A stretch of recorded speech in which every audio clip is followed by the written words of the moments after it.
আমরা দেশনেত্রীর রোগ মুক্তির কামনার জন্য দোয়া করতেছি।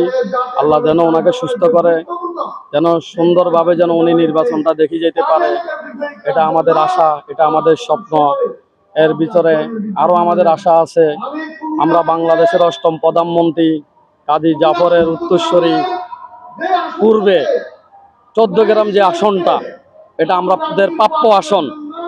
এই আসনে ২০০১ সালে জামাতের ডাক্তার আব্দুল্লাহ মোহাম্মদ তাহের উনি বলছিলেন, কাজী জাফরের সালাম নিন, দাঁড়িপাল্লায় মার্কায় ভোট দিন। আমাদের সুস্পষ্টভাবে ক্লিয়ার পরিষ্কার আছে। ১৪ গ্রামের মানুষ চাওয়ার মতো কিছু নাই, সব কাজী জাফর পরিবার সব ১৪ গ্রাম মানুষকে দিয়ে রাখছে। অর্থাৎ ১৪ গ্রামের মানুষ সন্ত্রাস মুক্ত, চাঁদাবাজ মুক্ত, দুর্নীতি মুক্ত রাজনীতি চায়। ওই যোগ্যতা রাজনীতি একমাত্র উত্তরাধিকার হিসাবে আমাদের কাজী নাহিদ সাহেবের দিকে ১৪ গ্রামের জনগণ তাকিয়ে রয়েছে। ১৪ গ্রামে দেখেন যেভাবে হানাহানি, যেভাবে কাটাকাটি হচ্ছে, আমার মনে হয় না ১৪ গ্রাম মানুষ শান্তিতে আছে।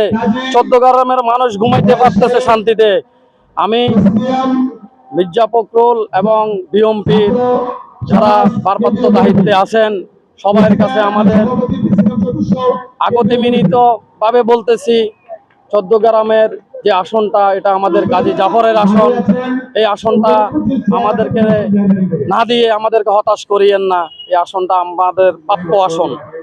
মোহাম্মদ নবী হোসেন, আমি চট্টগ্রাম মহানগর জাতীয় পার্টি কাজী জাফর সাধারণ সম্পাদক।